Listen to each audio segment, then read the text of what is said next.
3, 2, 1. Ignition. And liftoff. Go Firefly, go iSpace, go. স্থানীয় সময় বুধবার ইলন মাস্কের প্রতিষ্ঠান স্পেসএক্স বিশেষ অভিযানে মার্কিন ও জাপানি কোম্পানির দুটি ল্যান্ডার বা চন্দ্রযান উৎক্ষেপণ করে। নাসার কেনেডি স্পেস সেন্টার থেকে গভীর রাতে স্পেসএক্সের ফ্যালকন 9 রকেটের মাধ্যমে এই দুটি চন্দ্রযান চাঁদের দিকে উৎক্ষেপণ করা হয়। যুক্তরাষ্ট্র ও জাপানি কোম্পানির দুটির জন্য মহাকাশে বাণিজ্যিকভাবে ব্যবসার দ্বার উন্মোচিত হবে বলে মনে করছেন বিশেষজ্ঞরা।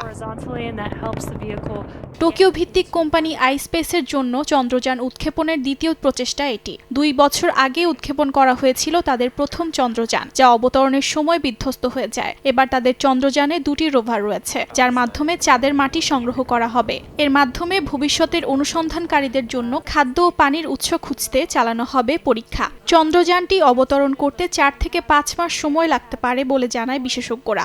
Fairing separation confirmed.